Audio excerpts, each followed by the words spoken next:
Okay, this is my Yamamoto story. I like telling it. I don't know how true it is. Saw it in a movie, I think it was called Tora Tora Tora. Yamamoto was this big admiral for the Japanese Navy, and they're floating around in the Pacific. They're getting ready to attack Pearl Harbor.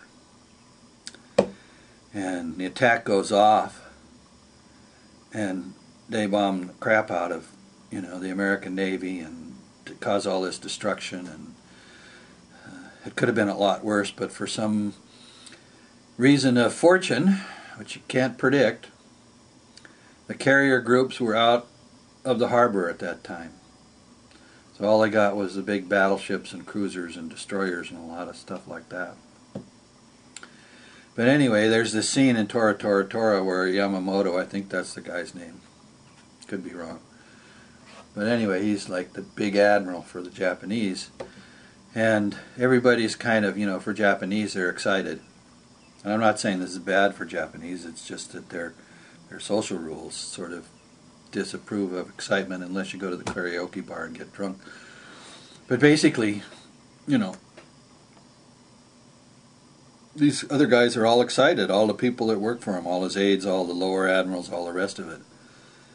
And they can see he's got this sour face, and somebody says to him, of course this is in the movie and I don't know if it really happened or not, but it's a good story.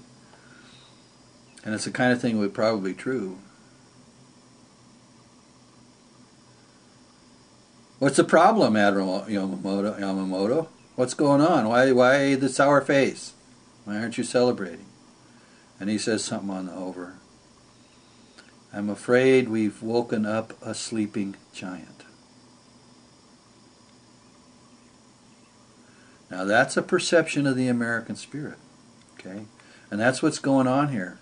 That's what's happening during the revolution that's not being noticed, because people who are unemployed are getting tired of having to live the life they're having to live. And even though you can get your head around it and see, well, I've got this time off, I got the gift of it, even though I don't have a job, I don't have to sit around and be an idiot. And even though my house is being foreclosed, I don't have to, or my mortgage is bad, I don't have to follow the rules about that anymore either. Are you getting the drift? The giant, the sleeping giant, as regards financial reality, is waking up. Now the tricky part is going to be those people that come around urging violence. And I tell you, some of the most brain-dead people on the planet are on the left. And this is all over the world, And I understand what they're trying to do when they go out and protest. It's a very reasonable thing to go out and protest. And people who are fighting foreclosures and fighting unemployment, they're going to be tempted to go out and protest. Well, let's talk about protest. Because there was something that happened in the 60s and the 70s when all this anti-war stuff went down. That's a lesson. It's like a Katrina lesson, and people need to pay attention to history,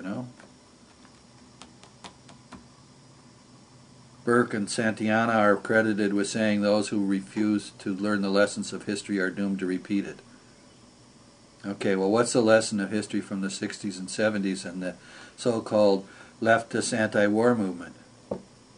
Did all these protests and marched and marched and marched and marched and marched.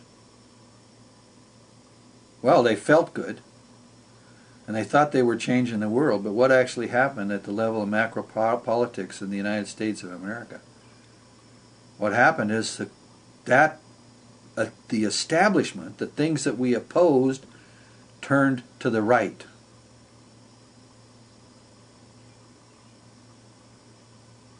When the progressive left attacks the establishment, it turns to the right.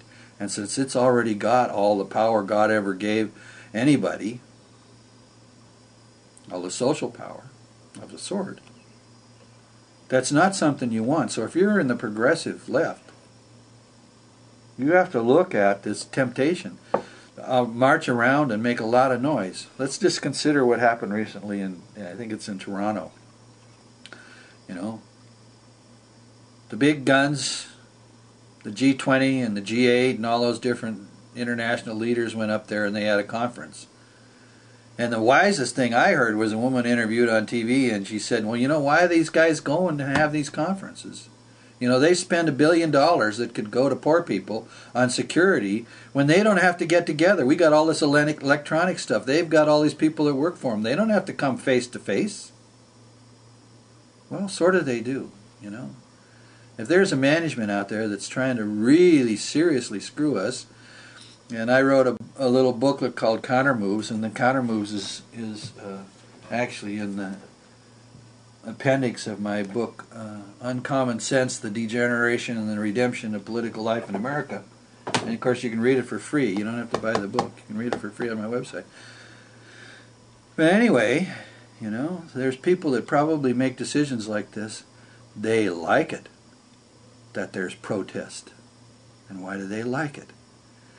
Because they don't know how the news work. What was the story on the news during the G20 conference in Toronto? Riots, riots, people are burning the house down. Riots, riots, people are burning the house down. Hello? Left, wake up. You're being used. It's called agent provocateurs. Those destructive people that ran through the streets of Toronto, they're wearing masks. Well, supposedly they're of the left. Supposedly they're anarchists. Huh. Well, there might be a few idiotic anarchists actually in there, but you can bet that the elites send people in there to join these groups and make sure violence happens because they know that the news story is going to be about the violence, not about the stupid, dumb tricks the G20 are doing while they try to avoid helping anybody but the corporations survive the global economic catastrophe that's dropping on the head of all of us. See, that's the story.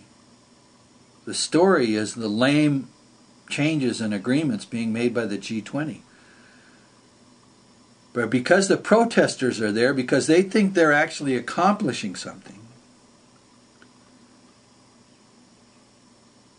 the smarter people show up with their agent provocateurs, their fake anarchists, and they run through the streets creating chaos and violence because that's what's on the news.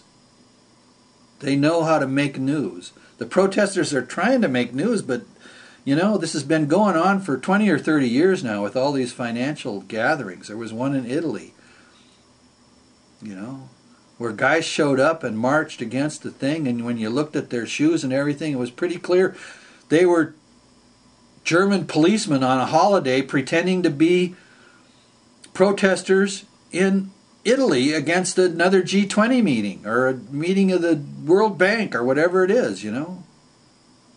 Now, there are meetings to go to. There are social forums to go to. There are places to go. And in fact, I wrote a piece that's on the internet. It's called Celebration and Theater. The People's Art of Statecraft. We need to be statesmen, not protesters. We need to grow. We need to learn from what happened in the past. And if we have all these unemployed people and all these people suffering from foreclosures and all the rest of the stuff that's coming along, and it's going to affect millions and millions of Americans, don't be seduced into the protester mentality. We're capable of being wiser and smarter. And that's what we need to rely on. We need to recognize that in the American spirit, down below in the American people, where the real innovation comes from, where the real work is done, where the children are raised and the wealth is created, we're smarter. Let's be smarter.